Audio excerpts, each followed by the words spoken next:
Hey guys, today we're diving into one of the wildest comeback stories in recent Street Outlaws history, the rebuilding of hell of a Chevy's iconic Chevelle, the Yeti, after that brutal crash at Armageddon 10. Now, let me set the stage. A couple of weeks back, the racing community held its breath as Chevy Reeves went down the track in what looked like a solid, clean pass. But then, out of nowhere, disaster struck. His Chevelle drifted toward the wall, hit hard, and flames erupted. For fans, it was one of those heart-stopping moments you never forget. The good news? Chevy walked away. Bruised, shaken, but alive. And that's the most important part. But his car? Well, that's another story. The Yeti was left mangled.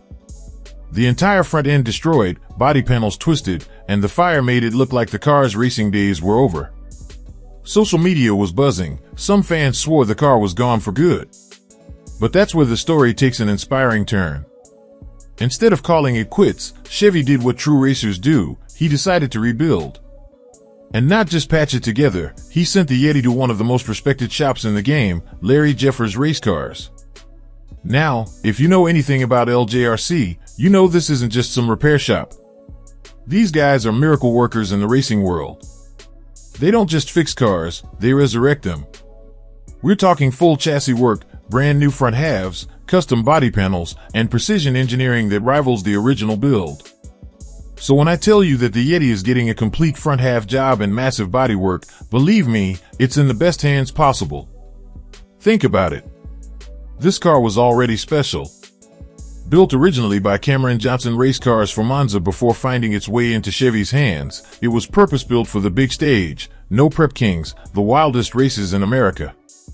This machine wasn't just fast, it was a statement. And Chevy proved that by taking it into the 3.70S not too long ago in Canada. That's serious speed for a big tire no prep car. So to see it reduced to a smoking wreck at Armageddon had fans gutted. But to know it's reparable? That's like a shot of nitrous to the veins. Now, let's get real about the cost. Rebuilding this car isn't going to be cheap. New front half, new body panels, steering components, wheels, suspension work, you're basically looking at a small fortune just to get it back on track.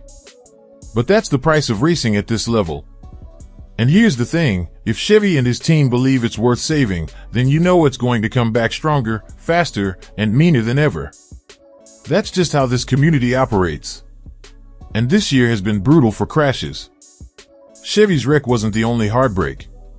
Fans will remember Disco's Firebird going up in flames, a car many believe is a total loss.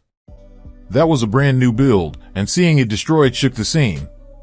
Compared to that, the Yeti actually looks like a fighter with a second chance. And trust me, racers and fans alike are hungry to see it back. But let's talk about the bigger picture for a moment.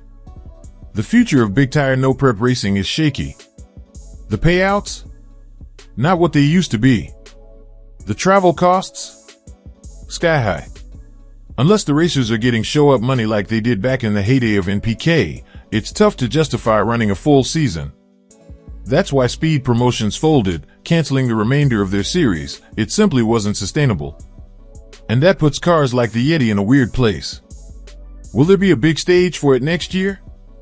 Or will Chevy and others pivot to smaller, local races and different formats? One thing we do know, fans still love this style of racing. Big tire no prep cars are beasts. They're unpredictable, raw, and terrifyingly fast. And cars like the Yeti carry that spirit.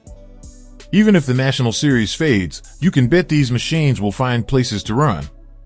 Whether it's arm drop events, local no prep shootouts, or maybe even an underground revival, the culture won't die.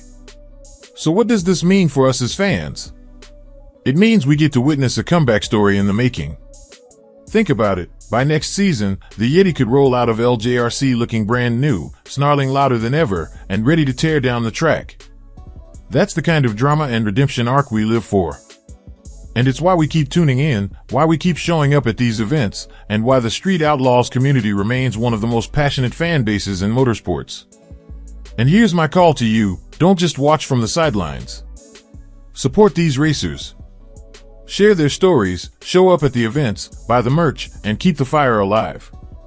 Because every time a car like the Yeti goes back to war after a devastating crash, it's not just a rebuild, it's a reminder of why we love this world. The danger, the glory, the heartbreak, and the comeback, it's all part of the story. So mark it down, the Yeti is on its way back. Chevy Reeves isn't done. LJRC isn't just fixing a car, they're writing the next chapter of a legend. And when that Chevelle fires back up and hits the strip again, you better believe it'll be one of the loudest, proudest returns in Street Outlaws history. Now, let's break this down a little more, because a lot of people underestimate just how significant this rebuild is. When a car hits the wall at the speed the Yeti did and then goes up in flames, the first assumption is always total loss. But the fact that Chevy and his team took the time to carefully assess the damage, send it straight to Larry Jeffers Race Cars, and commit to saving it speaks volumes about both the car's quality and Chevy's determination. This isn't about giving up, this is about writing a comeback story.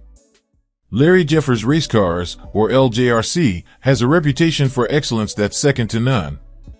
These are the same guys who have built and repaired some of the nastiest, most competitive machines in Street Outlaws and beyond. When a car ends up in their shop, you can be sure it's going to come out not only fixed, but improved. They don't just slap on new parts. They engineer solutions. They strengthen weak points. They take an already great build and make it bulletproof. That's what the Yeti is about to experience, and that should have every fan excited. Another piece of the puzzle is Chevy Reeves himself. Let's not forget, this guy isn't just a driver, he's a fighter. He's shown time and time again that he's willing to push boundaries, take risks, and face the consequences head-on. After this crash, he could have easily stepped back, taken a break, or even walked away from big tire racing altogether. But instead, he doubled down. That's the mark of a true racer. For Chevy, racing isn't just a hobby, it's his identity, his passion, and his drive. That's why the Yeti isn't staying down for long. And think about the history of this car. Originally built by Cameron Johnson Race Cars for Monza, the Yeti was designed from the start to be a serious contender in the big leagues. Monza put his stamp on it, then passed it on, and Chevy Reeves took it into his own hands.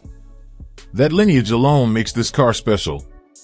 It's not just another race car, it's a piece of Street Outlaws history. To see it get destroyed at Armageddon was painful. To see it reborn at LJRC? That's the kind of drama that keeps fans locked in. But let's not pretend this rebuild is only about aesthetics or mechanics. It's about psychology too. Crashes like this test a racer's mental toughness. Getting back behind the wheel after hitting the wall and watching your car catch fire takes courage. Many drivers hesitate, lose confidence, or never race at the same level again. Chevy's commitment to rebuild the Yeti is also his way of telling the world, I'm not afraid. I'm not done. I'm coming back stronger.